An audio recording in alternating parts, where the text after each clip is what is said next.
आप विषय वस्तु पर लाएंगे, विदेश नीति बनाएंगे, तमाम नीतियां बनाएंगे। एजुकेशन बंदा चाहिए।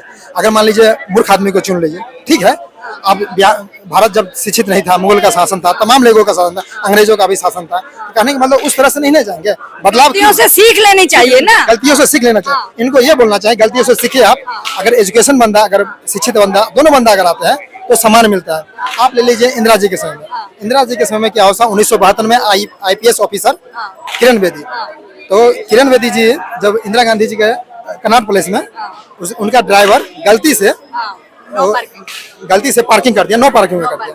तो उनका ये इंस्पेक्टर का नाम था सिंह कोई करना, सरबजीत करके ऐसे कोई सिंह था, इंस्पेक्टर का नाम याद नहीं आ रहा है। उन्होंने जो किया कि ट्रैफिक पुलिस का पूरे नियम से पालन करना है। बोले ठीक है। गाड़ी ट्रैफिक ड्राइवर से बात करने गया कि देखिए ड्राइवर साहब गाड़ी को हटा लीजिए गलत जगह। बोला कि नहीं हटाएंगे। प्रधानमंत्री जी आ गए, बोले हटाएंगे या हटाना पड़ेगा। बोला कि जो करना है कर लीजिए।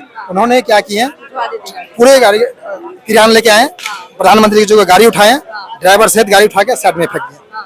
ये बात आ गया बहुत विशेष मुद्दा पे। उस समय कुछ मैच चल रहा था भारत के अंदर, ये लगभग 80 का मुद्दा है। तो ये मुद्दा है, तो प्रधानमंत्री जी गाड़ी हटा दिया आराम से।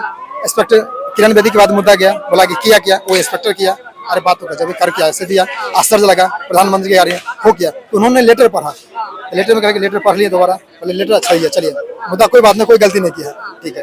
फिर प्रधानमंत्री जी उनको बुलाया गया, इंदिरा गांधी जी बुलाए, बोला कि मेरे गाड़ी को आप हटाएं की।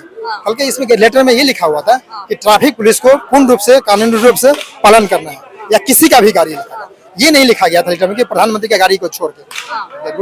उनको अवार्ड दिया गया और सम्मान भी दिया गया। अब रूल एंड रेगुलेशन के एजुकेशन बंदा रहेगा तो दोनों को सम्मान मिलेगा। आज क्या है हमारे देश में, मूर्ख प्रधानमंत्री किसी भी मंत्री को चुन लेते हैं। आप बात करते हैं एजुकेशन की, तो दोनों का तालमेल नहीं मिल पाता है। समानांतर होना चाहिए, तालमेल मिलना चाहिए। मेरे कहने का मतलब एडमिनिस्ट्रेटर को काम करने में दिक्कत आती है। वो कहेगा तानाशाही करेगा, इसको हटाओ। अब देखिए राजस्थान में थोड़ा सा गलती हो गया, मूर्ख आदमी उसको डिसिप्लिन सिखा रहा है। भाई UPSC पास करने में पास करके तो दिखाओ ना, एगो क्वेश्चन नहीं हल कर पाओगे। तो ये कीजिए आप, अच्छी बात है। देश मूर्ख था लेकिन बदलाव जरूरी है, सीखना जरूरी है। ये चीज मेरा काम भी भड़काना भारत अच्छा नहीं लगता है समाज के लिए। समाज को भड़का। यूके में भी अभी जो इन्फोसिस चेयरमैन के जो दामाद हैं वहाँ पे ऋषि सुनक PM बने, तो उसमें भी बड़ा सोचने वाली बात है। वो PM बने लेकिन किस तरह से हटे उस पोस्ट से। वास्तव में सारी दुनिया में हमारा जितना नाम हुआ, मुझे तो लगता है उससे कहीं ज्यादा बदनामी हुई।